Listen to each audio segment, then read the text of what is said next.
Jack Ma est de retour. Le chef d'entreprise le plus connu de Chine est rentré chez lui après un long séjour à l'étranger. Cet événement survient à un moment où Pékin s'efforce de consolider une économie malmenée par 3 années de restrictions liées au Covid-19. Bienvenue dans Regard sur la Chine. Apple quitte-t-elle la Chine ou y reste-t-elle? Lundi, Tim Cook, le PDG d'Apple, a rencontré le ministre chinois du Commerce pour discuter des problèmes de la chaîne d'approvisionnement du pays. Tim Cook s'est rendu à Pékin le week-end dernier pour assister au forum sur le développement de la Chine. Cet événement, dirigé par le PCC, fait son retour après la période de confinement prolongé du pays. Le forum s'est déroulé à la maison d'hôte d'État de Diaoyutai, un complexe diplomatique utilisé pour accueillir les dignitaires étrangers. Au cours de l'événement, Cook a ouvertement fait l'éloge de la Chine pour les liens étroits qu'elle entretient avec les fabricants américains d'iPhone. Il a appelé cela une relation symbiotique qu'Apple et la Chine ont tous deux appréciée. Il a également fait part de son intention d'augmenter les dépenses d'Apple dans le cadre du programme d'éducation rurale de la Chine. Apple, pour sa part, a refusé de commenter le voyage de Tim Cook. Au fil des ans, le géant américain de la technologie s'est fortement appuyé sur le marché de consommateurs et les capacités de production de la Chine.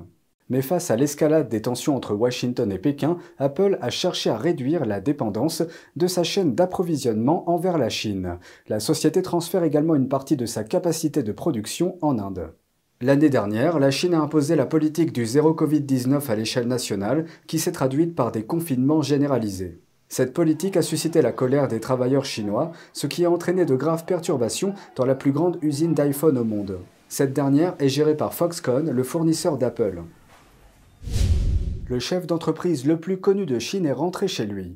Jack Ma a mis fin à un séjour d'1 an à l'étranger. Sa réapparition témoigne de l'adoucissement du ton du Parti communiste chinois vis-à-vis du secteur privé après 2 années de répression juridique brutale. Cet événement survient à un moment où Pékin s'efforce de consolider une économie malmenée par 3 années de restrictions liées au Covid-19. Voici la suite.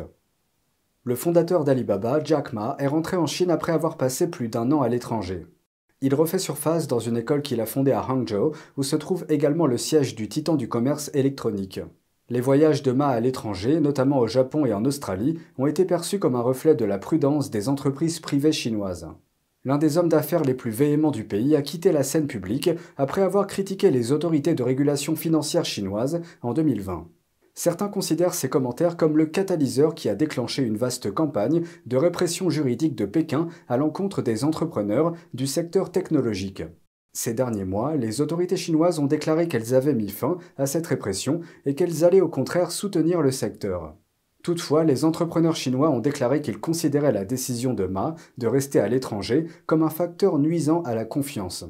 Les actions d'Alibaba cotées à Hong Kong ont augmenté de plus de 4% après que le South China Morning Post a annoncé son retour.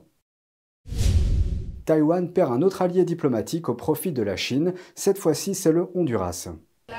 Dimanche, ce pays d'Amérique centrale a transféré ses relations diplomatiques de Taïwan à Pékin. Cela signifie que Taïwan n'entretient plus de liens diplomatiques qu'avec 13 pays, pour la plupart des pays en développement d'Amérique centrale, des Caraïbes et du Pacifique. Le ministre taïwanais des Affaires étrangères a accusé Pékin d'avoir détourné le Honduras de l'île. Les Chinois essaient toujours de manipuler les événements, de fausser nos relations diplomatiques. Il a déclaré que le Honduras avait demandé à Taïwan des milliards de dollars d'aide, et qu'il comparait les programmes d'aide de Taïwan et de Pékin. La présidente de Taïwan a déclaré que l'île ne s'engagerait pas dans une diplomatie du dollar dénuée de sens avec la Chine. Le peuple taïwanais a déjà prouvé au monde entier qu'il ne recule jamais devant les menaces.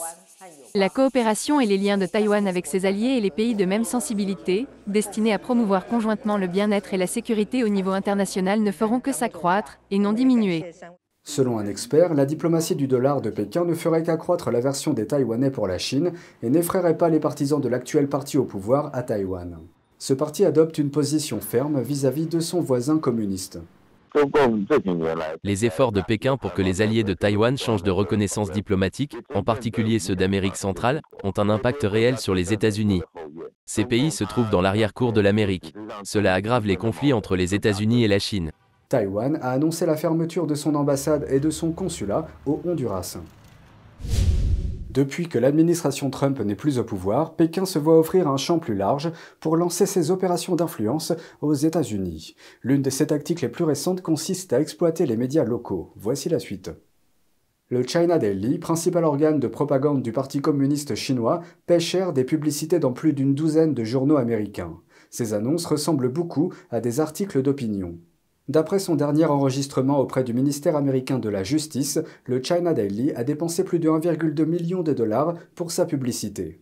Cette somme a été dépensée sur une période de 6 mois, de mai à octobre de l'année dernière. Mais d'où vient cet argent ? Le dossier d'enregistrement montre que les revenus du China Daily pour la même période se sont élevés à plus de 5 millions de dollars, 98% de cette somme étant financée par le siège de Pékin. Les bénéfices tirés des abonnements ne s'élèvent qu'à environ 10 000 dollars. Un analyste des affaires chinoises lance un appel à la prudence. L'establishment politique américain, tant législatif qu'exécutif, devrait être plus conscient du fait que la propagande d'un parti totalitaire étranger ne peut pas être considérée comme de la liberté d'expression. Le gouvernement américain a inscrit le China Daily sur la liste des agents étrangers et des missions étrangères du régime communiste. En vertu de la loi sur l'enregistrement des agents étrangers, toute entité figurant sur cette liste doit divulguer ses activités financières au ministère américain de la Justice tous les 6 mois.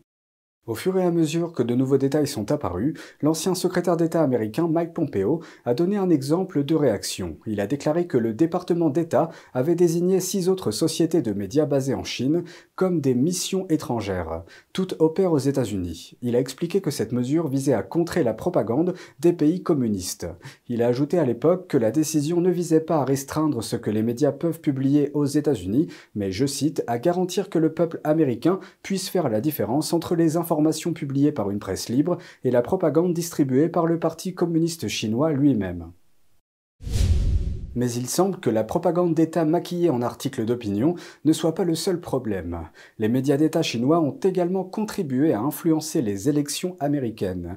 C'est ce que révèlent des rapports déposés auprès du gouvernement.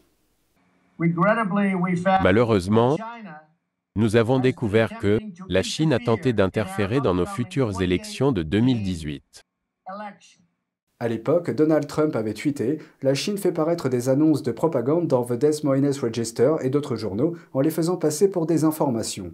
Des rapports ont également indiqué que le supplément de 4 pages visait à saper le soutien à la guerre commerciale entre Trump et la Chine. Les rapports déposés auprès du ministère de la Justice en vertu de la loi sur l'enregistrement des agents étrangers indiquent que la Chine a dépensé 280 millions de dollars au cours des 6 dernières années pour influencer la politique américaine. C'est plus que n'importe quel autre pays étranger. Et il n'y a pas que les États-Unis. Le chef de l'agence de renseignement britannique MI5, Ken McCallum, a déclaré en 2020